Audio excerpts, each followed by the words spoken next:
Hey yo, Baba, they ain't ready. Kush! Peace, God. You already know. It's the God High's Light. Kush God Mob. Kush God 2017. A lot of people talking. A lot of bodies dropping. A lot of babies being born. Same shit every year. But what they don't know is that this year we about to set it on them different. We about to try a different approach. Knowledge, wisdom. You already know. Let's get into it. Yeah.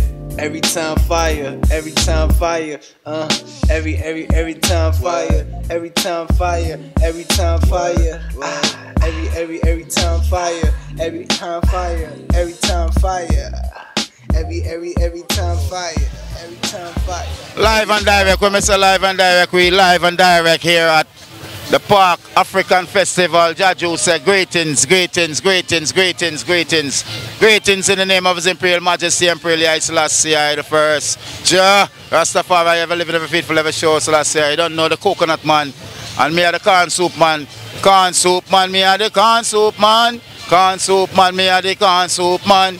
Corn soup man, me are the corn soup man. Corn soup man, me are the corn soup man. Every dance around town you see the corn soup man. Every club around town you see the corn soup man. With the pumpkin and the dumpling and the piece of yellow yam. Thyme and the onion and a piece of scallion. Peas and the coconut and pepper named cayenne. That's why they call me the corn soup man. The edu, the cassava and the plantain. When me hold the microphone I say me chanting. My name corn soup man, my name the corn soup man. Corn, you know, so Baba TV, you know, YouTube, more life is a righteousness, exalting the city, you know. 96 degrees in the shade, you don't know the coconut are going wrong here. High blood pressure, diabetes, everything. Blessed, you know. Peace and Black Power. Welcome to another edition of Baba TV House of Consciousness. It's my absolute privilege and pleasure to have run into this high priest, Brother Jabari. Now, this one subject I love, it's a pet peeve of mine, is I want you to go in a little bit briefly, the destruction of black civilization, what those blasted mulattoes did to destroy, because you know the white man, they helped the white man to tell the lie that Kemetic civilization is white civilization, or at best, mixed civilization. Talk about that. Well, first of all, peace to the Baba TV family. It's good to see you out here. In many cases, this is almost like when the black family comes back together to greet each other after the winter. So it's amazing to see you here at the African Street Festival. Let me say to you really quickly that the question you're asking is a critical one, obviously. There are people who are complicit in the destruction of our great civilizations. And so what we need to do is we need to call them out. We need to recognize them. We need to recognize what they did, how they did it, what small portions of benefit they got from it, and begin to once again recognize that the African family can only be reunited when we recognize those people who did not only just destroyed our civilizations, but also were complicit in it. And so it's critically important. You know that Anika and I go to Kemet every year. We travel there. This is going to be our 14th trip.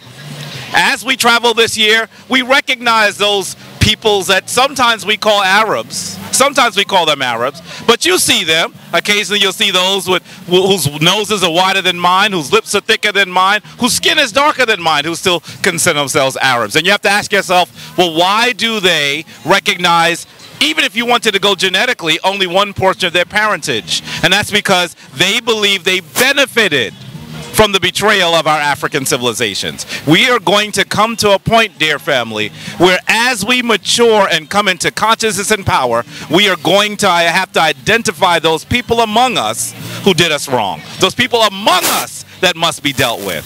And as we do that, we're going to have to also make sure that we restore the African family, even amongst those people who don't clearly understand the role that their ancestors played. Because I know that I had a wonderful conversation with a young sister that considered herself Arabic, and I said, you know, you're darker than me. And she said, you know, I wonder why. And I started saying, Do you think it's perhaps because you are of mixed parentage?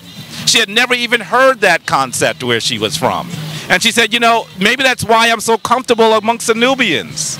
Because she hadn't recognized that her family had benefited from our destruction and did not want to acknowledge that she was not quite like the rest of the family. She was darker. She had the thicker nose, the thicker lips. She should consider herself an African. We know that we all have had the problem of being miscegenated and mixed up. It really depends on how you consider yourself is the issue. So as she looked at me, she said, well, you're lighter than me. Do you consider yourself an African? And I said to her, who else? Who in the world would not want to be an African? And that's the way that we ended that conversation. So hopefully we'll begin to move forward in power and be able to deal with that portion of the family as well. Sure. That's a tough question to answer in a few seconds. Who are the Hyksos? Well, first of all, let me give you the technical answer. The Hyksos are those people that conquered Kemet and were finally expelled from Kemet in the 17th dynasty, and those people that expelled them created the 18th dynasty. But really what you're really asking me is if we had to find the Hyksos today, which groups, which nations would they be primarily among? There are many people, myself included, who believe that the Hyksos are the Proto-Hebrews. The Hyksos were a group of Canaanites who came into Kemet during a famine. They were welcomed into Kemet, and in a few short generations, they were in control, and they were brutal rulers. We have to become familiar of that wonderful Wasetian family, the family that comes from that area we call Luxor today, that expelled them to create the 18th dynasty. I'm talking about powerful Africans with the name of Amos, powerful Africans with the name of Amos Nefertari, powerful Africans with the name like Ahotep and Sekenere-Tau II. These are people who fought to regain that wonderful African nation that we know as Kemet today. So as we look at those people, this is the point that I think really what the Baba TV family is really asking me. If those are the Proto-Hebrews and they were cruel rulers, where were the stories of them being enslaved? Brothers and sisters, that is a mythological story. The story that has archaeological evidence posits them as usurpers. The story that has archaeological evidence posits them as cruel, brutal rulers on your magnificent country. So you have to begin to read more than the Bible. You have to read more than the Quran. You have to be able to get to the point where you can find the truth, and the truth will bring you power, dear people. Thank you so much, Brother Jabari. I want to talk to you more. Okay. Don't get in trouble. Yes, sir.